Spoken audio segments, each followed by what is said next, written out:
O dabar mes jau kreipiamės į jūs ir prašome pagalbos, kad savo veikla, savo idėjomis jūs prisidėtumėte prie to pilietinio ugdymo atnaujinimo. Tai, ką jūs dabar projektukuose vykdysite artimiausius 9 mėnesius, galėtų prisidėti prie ateities kartų atnaujinto pilietinio ugdymo.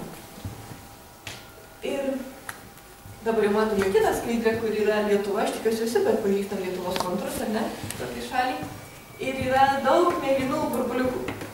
Tie mėlyni burbuliukai žymi savivaldybės, kuriuose vyksta Kuriame Respubliką projektas. Tai yra 30 savivaldybių Lietuvoje dalyvauja šiame projekte ir Kelmė yra viena iš jų. Tai vadinasi, jūs esate ne vieni, nebijokite, drąsos, yra daug daugiau mokyklų ir savivaldybių, kurios taip pat dalyvauja. Ir lygiai taip pat šios 2 mėnesius susitinka, kaip ir jūs čia šiandien. Ir kiekvienoje iš savivaldybių yra vidutiniškai apie 4-3 mokyklas. Tai iš viso dalyvauja 120 mokyklų. Tai kitas būdas, kaip mes galim pasakyti, kas yra Respublika, mes galim sakyti, kad Respublika esame mes. Nes mes galim turėti valstybę, kur yra teritorijoje ir turi nuolatinius gyventojus ir turi, pavyzdžiui, nuolatinę valdžią, karaliaus valdžią, pavyzdžiui, ne? Ir tai irgi bus valstybė, bus labai gerai, bet nebus Respublika. Ir toks bus didysis skirtumas tarp tos valstybės ir mūsų. Respublika reikalauja, kad dalyvautų žmonės jos reikalų tvarkymui. Tai dabar mes jau išsiaiškinom 2 labai svarbius terminus. Nu gerai. Jeigu valdžia yra renkama, kas ją renka? Mokiniai. Kas ją renka? Rinkėjai. Rinkėjai. O kas yra rinkėjai? Respublikos piliečiai, tenkantis kriterijus tų. Respublikos piliečiai. Naujas terminas. Taip? Mūsų dabar, kai kalbam, naujas terminas. Gerai, kas yra pilietis? Kas? Žmogus, visų pirma, jis yra žmogus, taip. O kodėl, ar visi žmonės yra piliečiai? Ir visi piliečiai yra, turbūt visi piliečiai žmonės, ne? Bet ar visi žmonės būtinai yra piliečiai, atvažiavo koks nors žmogus, pavyzdžiui, jisai gali būti pilietis, bet kitos valstybės pilietis, ne? Bet ne mūsų valstybės. Tai ką reiškia būti piliečiai? Mokiniai. Ką reiškia būti piliečiai? Ne, koks, nelabai girdžiu, nes čia truputėlį kalba. Savo šalies žmogus. Šalies žmogus. O koks santykis yra tarp to žmogaus ir tos respublikos? Kas ten yra? Ką reiškia būti piliečiu? Pavyzdžiui, esi piliečių Lietuvoje, ką tai reiškia? Teisės, pareigos ir pilietybė. Teisės, pareigos. Teisės ir pareigos, 2 dalykai. Aš turiu tam tikras teisės ir aš turiu tam tikras pareigos. Tai yra piliečio sąvoka. Tai dabar mes žinome, kad rinkėjai yra piliečiai. Piliečiai turi tam tikras teisės ir tam tikras pareigas. Tai mes jau esam sustatę, kad Respublika esame mes. Vat visi tie žmonės ten nupaišyti, esame mes. Ir tie žmonės, kurie sudaro Respubliką, yra piliečiai, kurie sudaro Respubliką. Ne tie pravažiuojantys žmonės, ne kažkokie žmonės, kurie atvažiuoja paturistauti Lietuvoje, jie nėra mūsų piliečiai, ne. Ir jie galbūt turi laikytis mūsų įstatymų, nes jie yra mūsų. Taip kaip pas jūs ateina į namus, ne? Draugai, tai jūs galite pasakyti draugam, kad pas mane namuose yra tokios taisyklės. Nu, kad žinotų, nes kitaip tai mama labai bars, tave mažiau, bet mane daugiau.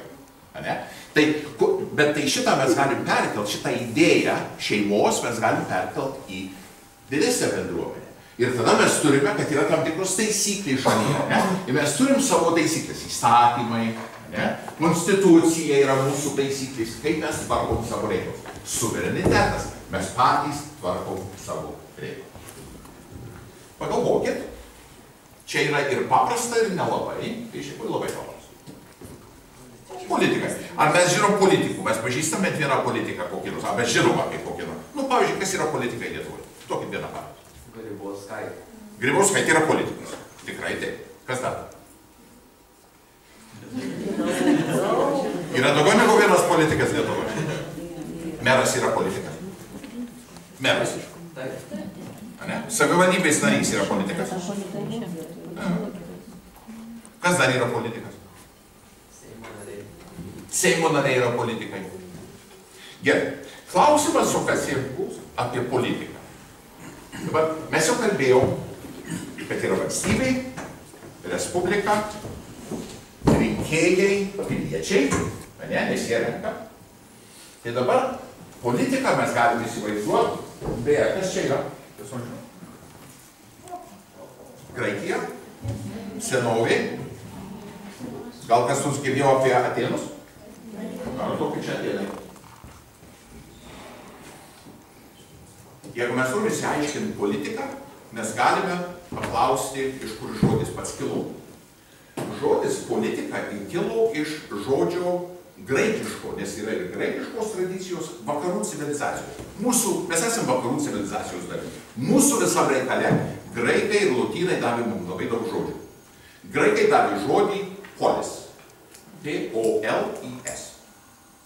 Ir kas tai yra polis? Gal kas nors žino? Kas? Taip, gyvenvietė, bet ne šiaip savo gyvenvietė. Kas yra polis, dar kartą? Ne tik tai, ne šiaip savo gyvenvietė. Miestas.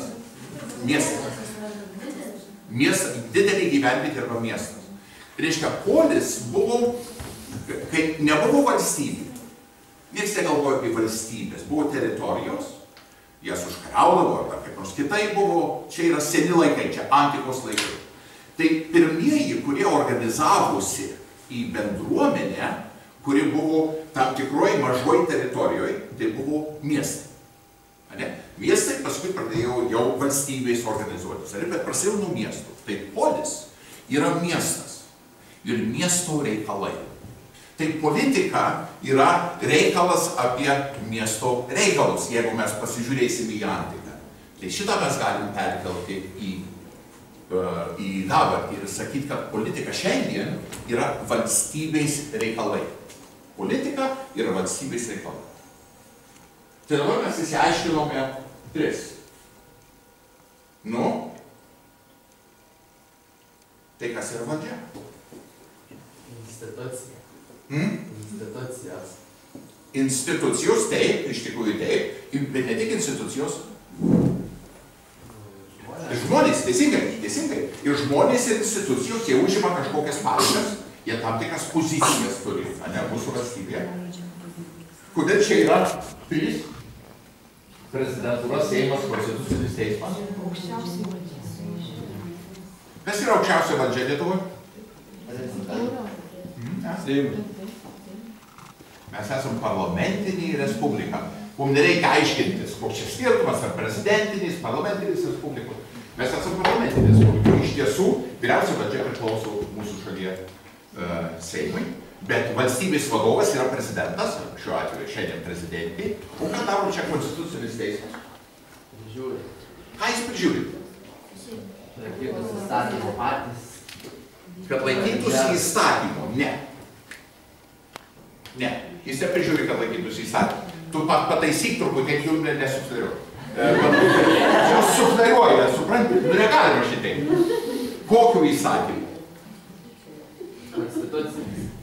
Tai dabar konstitucija yra įstatymas, aš manau, kad įstatymai, o konstitucija yra. Įstatymo renginys. Taip. Iš tikrųjų taip. Tu mano užrašus skaitė, taip? Ne? Jis į mokyklą eina. Jis į mokyklą. Tai dabar mes žinome, kad yra konstitucija, kur yra pagrindinis įstatymas, daug kas taip ir vadina. Konstitucija yra vienas būdas visą tai aptarti, kitas būdas yra sakyti pagrindinis įstatymas.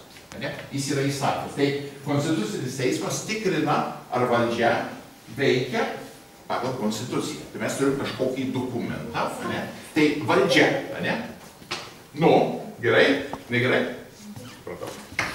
Gerai. Tai mes žinome, kad politika yra valstybės reikalai. Tai tada, koks santykis tarp politikos ir valdžios? Jeigu politika yra valstybės reikalai, o mes išrenkam valdžią, tai ką mes turime? Koks santykis tarp valdžios ir politikos?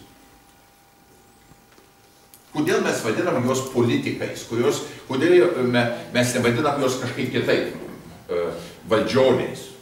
Kas yra valdžios, kurios yra politikai. Kodėl jie nėra valdžionys? Kodėl jie sako valdžioniai Dalia Grybauskaitė? Mes sakom ne, mes sakom politikai Dalia Grybauskaitė.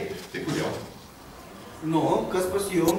Pas mum yra pilietinis neraštingumas. Bet čia tokia plati labai sąvoka. Bet labai daug kas svarbi. įeina, taip. Abejingumas, nesidomėjimas, ten, sakykime, politiniu gyvenimu, tą pilietinį neraštingumą, švietimo stoka, to pačio pilietiškumo yra, susvetimėjimas, sumaterialėjimas, sakykime, nes tos dvasinės vertybės, tas kičias aplinkui supantis mus, jis labiau dominuoja, sakykime, negu kartą. Nu, mums tai bus aišku. Tai čia apie pasakys, tolerancijos turėtume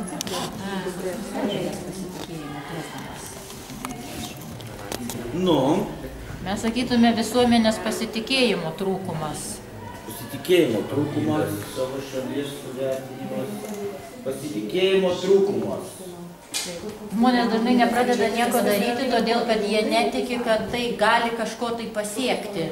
Ta prasme. O pasitikėjimo vienas kitu, ar pasitikėjimo? Aplamai pasitikėjimo ir savimi, ir kitais. Ir tik pasitikėjimo, tikėjimo, kad asmeninė. Tai pasitikėjimo savimi yra savivertė. Mes apjungsim, jeigu kas. Žaidžiam toliau. Kas pas jums toliau? Didelis šitas buvo. Tai dabar daugėja asocialių žmonių. Daugėja kokius?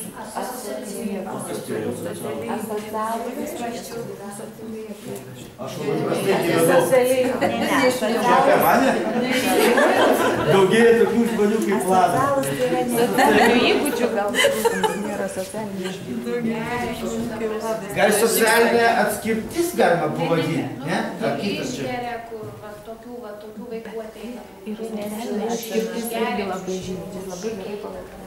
Gyvena tik iš pašalų. Viskas, ne, jeigu tai problema, tai didėja socialių.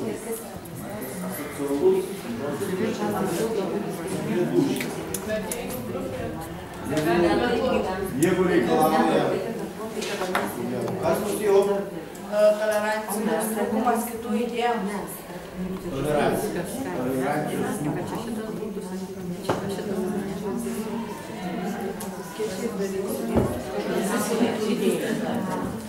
Toka. Kas pas jum? Finansiniai. Finansiniai ištekliai. Čia irgi visokiais. Visokiom šaknėm. Finansinių išteklių.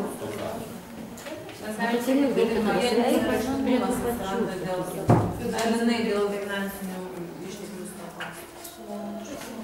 Arba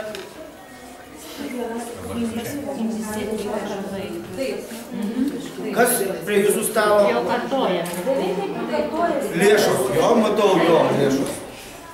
Kas prie jūsų dar yra problema? Užimtumas kaimiškose vietovėse, ta prasme, neturi žmonės ką veikti. Bet kaimuose, miesteliuose, kaimuose vien. Nieko neišgirdau. Tai sakyk garsiau arba paprašysi, kad jie nutiltų. Tai jaunimo užimtumas kaimiškose vietovėse, nes vaikai neturi ką veikti po pamokų, laisvalaikiu. Jaunimo užimtumas kaimiškose vietovėse. Man tai visą laiką, aš kaip įsivardinu save jaunimo darbuotojų, tai jaunimo užimtumas, tai man visą laiką, aš sakau, ne, jis visą laiką siejas. Gal jeigu parašytume prasmingo. Taip, man labai gerai. Jo? Tai prasmingo jaunimo užimtumo stoka. Taigi, manome, kad mums prie šito projekto tikrai padėtų sportiniai renginiai prie šitos temos. Taigi, gal mokiniai tikrai paaktyvėtų, galėtumėm rengti žiemą, vasarą, visokius įvairiausius sportinius renginius ir gal kažkokius apdovanojimus organizuoti, kad kuo daugiau pritrauktumėm mokinių. Toliau galvojame apie teminius vakarus. Teminiai vakarai, ar šiaip po pamokų rinkti jaunimo grupės, apie tiesiog gal tas temas rinktumėm per pamokas, pasiklausinėtumėm, ko norėtų maždaug ir darytumėm gal ir šokius vadinamus, nes daugumai aišku patinka jaunimui. taškytis pagal ritmą. Labdaros veikla, na, Mindvadai apibūdink. Tai, aš čia kažkaip daug ir nieko nesiruošiau, bet tai čia, labdaros veikla, visi suprantat, kad kažką duoti, bet nieko negauti. Ta esmė tokia. Taip būna. Tai pasirodo, retkarčiais pasitaiko. Ne, palaukit, jeigu jūs kažką duodat, tai jūs manot, kad jūs nieko negaunat? Mes duodam kažką, galbūt materialiai. Bet gauti. Bet gauti, tai jūs gaunat ačiū? Ačiū gaunat. Čia kiekvienas mato pro savo prizmę. Toliau padėkų dienos. Čia tikrai jūs nepagalvokit, kad čia kaip Amerikoje čia padėkų. Bet čia buvo tokia idėja, kad auginti kalakutus. O padėkų dienos tai būtų, kad padėkoti tiem, kaip jau sakėt, projektuko partneriam, kurie mums kažką padeda, kažkaip kažkur nuveža, kaip jau čia sakėt. O sekantis? Pilietinės iniciatyvos. Stengsime kuo daugiau supažindinti mūsų amžiaus vaikus, paauglius, su tai, kas vyksta Lietuvoje. Stengsime parodyti, kad mūsų tradicijos, mūsų visos, kad ir ta pati religija yra tikrai įdomu ir kad galime padaryti ir tai pateikti taip, kaip visiems patiktų. Dabar yra daugiau tokios kategorijos, jos yra labai plačios.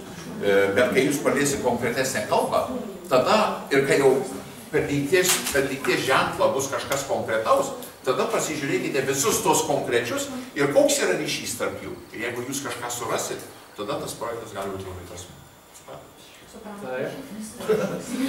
Susirašėm. Dabar uždarykit folterius, kad neiškrystų.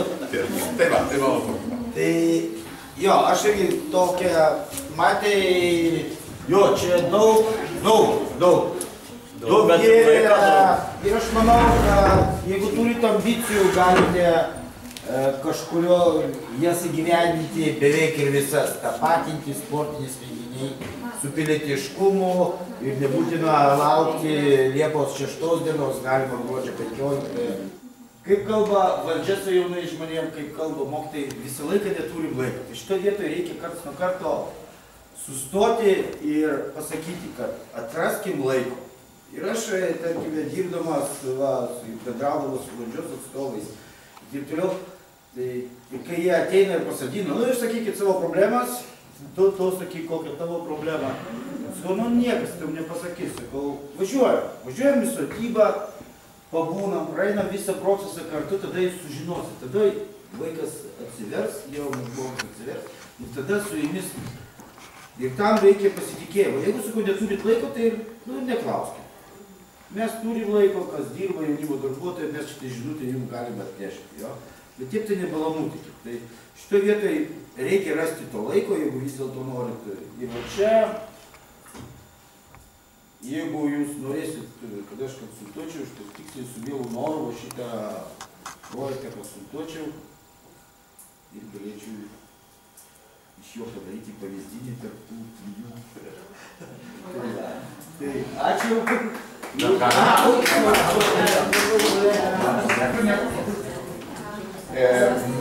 Manau būtų tokios pastabos.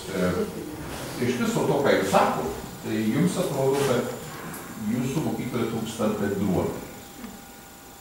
Viskas veikia gerai, viskas tarsi nieko, bet nėra tos bendruomenės. Ir dabar kaip sulaužyti tą tokią mintį, kad nėra tos bendrovės, kaip jį sukurti. Tai vienas būdas būtų, iš tikrųjų, kad mokinių iniciatyva čia porą vietų yra paminėta, kad pasitartų su mokyklos vadovybė ir su mokytojais. Ir, sakykime, galėtų būti kai kurios pamokos, kuriuose vadovauja mokiniai arba mokiniai. Tai projektas. Papildo, pavyzdžiui, mokykloje yra pamoka, istorijos ar kažkas. Nėra tai, kad jis atsiskaito, kad už tai gaus pažymį ar dar. Ne. Čia visai kas kitas. Ir gali dalyvauti daugiau negu vienas žmogus. Ir tiesiog jie irgi patikėti savo požiūrį, jie atlieka darbą, dabar mes visi galim pasiekti internetą, tai mes galim gauti labai daug informacijos. Tą informaciją turi patikrinti, visą šitą atlieka komanda. ir pabandau, pavyzdžiui, papildyti. Tai ne tik tai, kad mokykla moko, bet... Be abejo, kai jūs grįšite į savo komandas, ten gali atsirasti kitokia situacija, kitokie žodžiai. Ir jie man irgi, va, taip, aš pats savo analizuoju ir galvoju, kodėl, va, tarkime, pirmus 3 visą laiką buvo šeima, meilė, kūrybiškumas ir tokios, va, vertybės buvo vardinamos. Tarkime, dosnumas, Kalvarijai buvo dosnumas ir gavo 0 vienintelis. Tai sako, tai kur jis atvažiavo?